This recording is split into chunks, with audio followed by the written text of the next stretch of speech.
അപ്പൊ എന്തായാലും പോവാൻ തീരുമാനിച്ചു. വിഷമമുള്ളവരുടെ വിഷമമൊക്കെ അങ്ങ് തീരട്ടെ. പോയിട്ട് വന്നിട്ട് ബാക്കിയുള്ള കാര്യങ്ങൾ ഞാൻ പറയാം.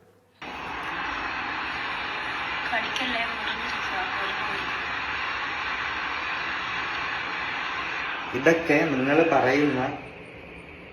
പറയുന്ന എടുത്തു വളർത്തിയ മോൻ കണ്ട സാധനങ്ങളാണിത്, മനസ്സിലായത്? അപ്പോൾ ഞാൻ ഇത് കണ്ടിട്ട് മെസ്സേജ് ഇട്ടു. ഇത് കണ്ടു കഴിഞ്ഞാൽ ഋതപ്പൻ്റെ അവസ്ഥ എന്തായിരിക്കും? ഋതപ്പൻ്റെ കൂടെ പഠിക്കുന്നവരാണെങ്കിലും ഇപ്പം മിക്ക പിള്ളേരാണെങ്കിലും പോലും സോഷ്യൽ മീഡിയ യൂസ് ചെയ്യുന്ന ആൾക്കാരാണ് കൂടുതൽ. അപ്പം അതുവരെ കാണുന്നതായിരിക്കും. അപ്പം അവനെങ്ങനെ ഫേസ് ചെയ്യും എന്നുള്ള കാര്യം ഞാൻ അമ്മയടുത്ത് പറഞ്ഞപ്പോൾ അമ്മ എനിക്ക് തന്ന റിപ്ലൈ, ഞാൻ ചെയ്തതിൽ എനിക്ക് മോശമായിട്ടൊന്നും തോന്നുന്നില്ല, എനിക്ക് അതിൽ നിന്ന് 2.5 ലക്ഷം രൂപ 3 ലക്ഷം രൂപ കിട്ടുന്നുണ്ട്. അപ്പൊ പ്രിയമുള്ളവരെ, നമ്മുടെ സുധിയുടെ മകനായ കിച്ചു ഇപ്പം ഫൈനലി പ്രതികരിച്ചിരിക്കുകയാണ്. അതായത് രേണുവിനെ കാണാൻ പോകുന്നതുമായിട്ട് ബന്ധപ്പെട്ട് പോകുന്നതിന് മുമ്പ് ഇൻസ്റ്റാഗ്രാമിൽ ഒരു വീഡിയോ ഇട്ടേക്കുന്നു. അത് ഏകദേശം 11 മില്യൺ ആൾക്കാരാണ് ഇൻസ്റ്റാഗ്രാമിൽ കണ്ടേക്കുന്നത്. പോകുന്നതിന് മുമ്പ് അവൻ പറഞ്ഞു, ഞാൻ പോയിട്ട് വന്നതിന് ശേഷം ബാക്കി കാര്യം സംസാരിക്കാം എന്നുള്ളത്. അതിന് മറുപടിയായിട്ട് അവൻ പറഞ്ഞില്ല. എന്നാൽ അവനെതിരെ ഒരു വീഡിയോ എടുത്ത് വെച്ചിട്ട് അവൻ അതിന് മറുപടിയായിട്ട് കൊടുക്കുന്നുണ്ട്. അത് ഏകദേശം ഇപ്പം തന്നെ ഏകദേശം 1.2 മില്യൺ വ്യൂവേഴ്സ് ആയപ്പോൾ ഉണ്ട് ഇൻസ്റ്റാഗ്രാമിൽ.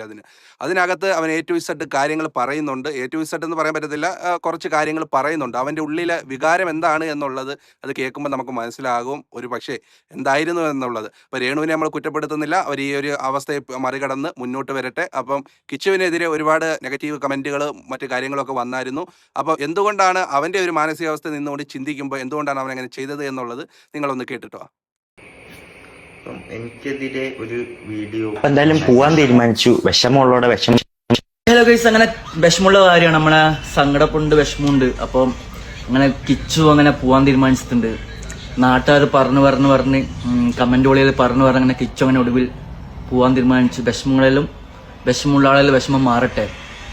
എൻ്റെ കിച്ചു ഞാനൊരു കാര്യം വെച്ചോട്ടെ, എനിക്ക് തോന്നിയിട്ടുണ്ടെങ്കിൽ എനിക്ക് പോവാം, ഓക്കെ. അല്ലാണ്ട് ഹാറ്റേഴ്സിലും പറഞ്ഞ് ഉള്ള കമന്റ് വഴിയിൽ പറഞ്ഞിട്ട് കേട്ടിട്ട് പോകേണ്ട ആവശ്യമില്ല. എനിക്ക് മനസ്സിലൊരു ഇത്തിരി സ്നേഹം ഉണ്ടെങ്കിൽ എനിക്ക് കാണാൻ പോവാം, ഓക്കെ.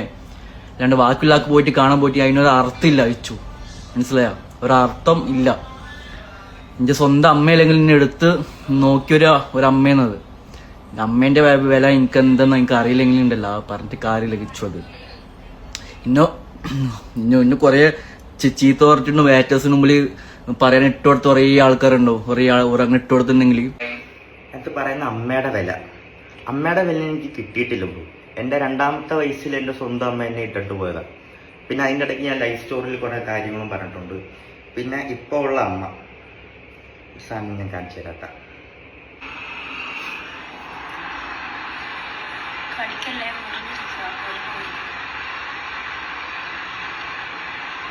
ഇതൊക്കെ നിങ്ങൾ പറയുന്ന എടുത്തു വളർത്തിയ മോൻ കണ്ട സാധനങ്ങളാണിത്, മനസ്സിലായത്? അപ്പോൾ ഞാൻ ഇത് കണ്ടിട്ട് മെസ്സേജ് ഇട്ടു. ഇത് കണ്ടു കഴിഞ്ഞാൽ ഋതപ്പൻ്റെ അവസ്ഥ എന്തായിരിക്കും? ഋതപ്പൻ്റെ കൂടെ പഠിക്കുന്നവരാണെങ്കിലും ഇപ്പം മിക്ക പിള്ളേരാണെങ്കിലും പോലും സോഷ്യൽ മീഡിയ യൂസ് ചെയ്യുന്ന ആൾക്കാരാണ് കൂടുതൽ. അപ്പം അതുവരെ കാണുന്നതായിരിക്കും. അപ്പം അവനെങ്ങനെ ഫേസ് ചെയ്യും എന്നുള്ള കാര്യം ഞാൻ അമ്മയടുത്ത് പറഞ്ഞപ്പോൾ അമ്മ എനിക്ക് തന്ന റിപ്ലൈ, ഞാൻ ചെയ്തതിൽ എനിക്ക് മോശമായിട്ടൊന്നും തോന്നുന്നില്ല, എനിക്ക് അതിൽ നിന്ന് 2.5 ലക്ഷം രൂപ 3 ലക്ഷം രൂപ കിട്ടുന്നുണ്ട്. ഞാനൊന്നും തിരിച്ച് റിപ്ലൈ എടുക്കാൻ പോയില്ല. ഞാൻ അവിടെ വെച്ചിട്ട് ക്ലോസ് ചെയ്തു ആ ചാപ്റ്റർ, മനസ്സിലായി? അപ്പം ബ്രോ പറഞ്ഞ പോലെ എനിക്കൊരു അമ്മയുടെ വില എന്താണെന്ന് മനസ്സിലായിട്ടില്ല. പക്ഷെ സ്നേഹത്തിൻ്റെ വില എനിക്കറിയാം. എനിക്കത് പറയണമെന്ന് തോന്നി. വീഡിയോ കണ്ടപ്പോൾ എനിക്കതൊന്നും തോന്നി കേട്ടാ. പിന്നെ ഞാൻ കോട്ടയത്ത് പോയി ഞാൻ ഋതപ്പനെ കണ്ടു. ഋതപ്പന് വേണ്ടിയിട്ടുള്ള കാര്യങ്ങൾ എന്നെ കൊണ്ട് ചെയ്യാൻ പറ്റുന്ന രീതിയിൽ അവനെ ഹാപ്പി ആക്കി ഞാൻ തിരിച്ചു വന്നു. അമ്മേനെ കാണാൻ പറ്റിയില്ല. അമ്മേനെ കാണാൻ ഇപ്പോൾ പറ്റില്ല, ആശുപത്രി എന്നുള്ള രീതി പറഞ്ഞു. ആശുപത്രി പോയാലും കാണാൻ പറ്റത്തില്ല എന്ന് പറഞ്ഞു. എന്തായാലും അമ്മയുടെ അസുഖം എന്തായാലും മാറട്ടെ, പ്രാർത്ഥിക്കാം. അതേ എന്നെ കൊണ്ടും പറ്റത്തുള്ളൂ, നിങ്ങളെ കൊണ്ടും പറ്റത്തുള്ളൂ. അത് ഞാൻ ചെയ്യുന്നുണ്ട്. എന്തായാലും മാറട്ടെ. നിങ്ങൾ കേട്ടല്ലോ ഈ ഒരു സംഭവം. രേണു ഇപ്പോൾ ഒരു സ്റ്റേജിൽ നിൽക്കുക, അതുകൊണ്ട് നമ്മൾ അതിലേക്ക് കടക്കുന്നില്ല അധികമായിട്ട്.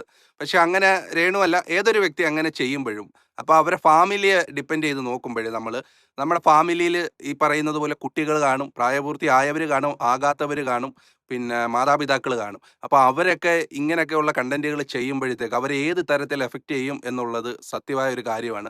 അതൊരു വ്യക്തിയെ സംബന്ധിച്ച് നമ്മുടെയൊക്കെ വീട്ടിലാണ് ചെയ്യുന്നതെങ്കിൽ നമ്മളെ സംബന്ധിച്ച് മാനസികമായിട്ട് എത്രത്തോളം പ്രശ്നം സമൂഹത്തിന് മുമ്പിൽ ഇറങ്ങി നടക്കുമ്പോൾ നമ്മളെ ആൾക്കാർ പുച്ഛത്തോടെ കാണുമ്പോൾ നമുക്കുണ്ടാവുന്ന വിഷമം എത്രത്തോളം ആയിരിക്കണം, അതൊക്കെ അവൻ അനുഭവിച്ച് കാണും. അതുകൊണ്ടായിരിക്കും അവന് മാനസികമായിട്ട് ഇത്രയും ഒരു അകൽച്ച ഉണ്ടാവാൻ കാരണമെന്നാണ് ഞാൻ നോക്കിക്കാണുന്നത്. മറ്റൊരു കേസ് കേട്ടെന്ന് പറഞ്ഞു കഴിഞ്ഞാൽ, ഋതപ്പൻ എന്ന് പറയുന്ന കുട്ടി കുഞ്ഞാണ്, അവനൊന്നും അറിഞ്ഞുകൂടാ. നാളെ ഈ പയ്യൻ പറഞ്ഞത് കറക്റ്റ് ഒരു കാര്യമാണ്. വളർന്നു വരുന്ന സമയത്ത് ഇങ്ങനെയുള്ള കാര്യങ്ങളൊക്കെ എടുത്ത് അവനെ കാണിച്ചു കൊടുക്കുമ്പോൾ അവന് ലൈഫിൽ വലിയൊരു ട്രാജഡി ആവും അത്. അതൊക്കെ കണ്ടു കഴിഞ്ഞാൽ അവൻ ഏത് തരത്തിൽ റിയാക്ട് ചെയ്യുമെന്ന് പോലും അറിയാൻ വയ്യ. അല്ലെങ്കിൽ അവനെ കളിയാക്കാം സമൂഹം ഒരുപക്ഷെ.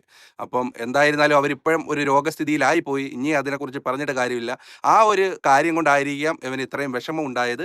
പിന്നെ ഇവൻ അയച്ച മെസ്സേജ് ഞാനൊന്ന് വായിക്കാം. ഞാൻ ഈ സൈഡിലും വെച്ചേക്കാം, നിങ്ങളൊന്ന് കേട്ട് നോക്കും. അപ്പോൾ ആ ഒരു വീഡിയോ, ലീക്കായ വീഡിയോ നിങ്ങളെല്ലാവരും കണ്ടു കാണുമല്ലോ. അതിനുശേഷം ഈ കിച്ചു അയച്ച മെസ്സേജാണ്. ഹലോ, ഞാനൊരു കാര്യം പറയാനാണ് മെസ്സേജ് ഇട്ടേ. ഞാൻ ഇതുവരെ ഒന്നും പറഞ്ഞിട്ടില്ല. ഇന്നലെ ഒരു വീഡിയോ ഞാൻ കണ്ടിട്ട് എനിക്ക് ഉറങ്ങാൻ പോലും പറ്റുന്നില്ല. ബിഗ് ബോസ് പോലുള്ള വലിയൊരു TV ഷോയിൽ പങ്കെടുത്ത ആളല്ലേ, ഇങ്ങനെയൊക്കെയാണോ കാണിക്കേണ്ടേ? അത്ര ഷോസും പ്രമോഷനും ഒക്കെ കിട്ടുന്നുണ്ട്. ജീവിക്കാൻ വേണ്ടി അങ്ങനെ ജീവിച്ചൂടെ? ഫെയിമായിട്ട് നിൽക്കുന്ന ആൾ ഇങ്ങനെയൊക്കെ കാണിക്കുമോ? ഋതപ്പനെ ഓർത്തെങ്കിലും ഒന്ന് നിർത്താമോ? അല്ലാതെ തന്നെ ജീവിക്കാമല്ലോ, ഫെയിം ഉള്ളതല്ലേ. ഇങ്ങനെയൊക്കെ കാണിക്കാതെ ഒന്നിരിക്കാമോ?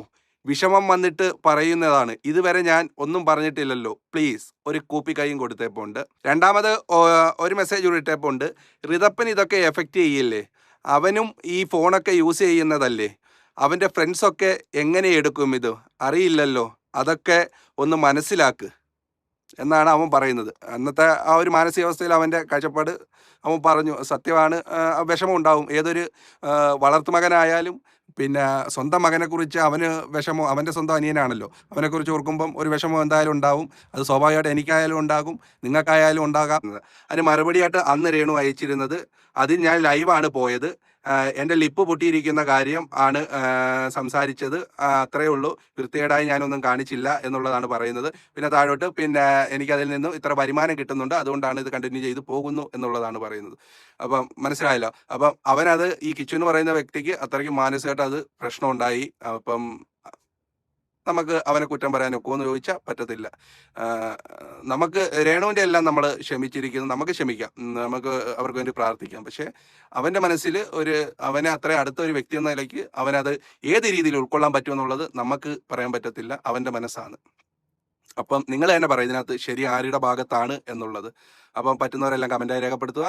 ഒപ്പം നമ്മളെ സപ്പോർട്ട് ചെയ്യുന്ന കാര്യം കൂടി പരിഗണിക്കുക. വേറൊരു ടോപ്പിക്കുമായി കാണാം. അതുവരേക്കും ബൈ. താങ്ക്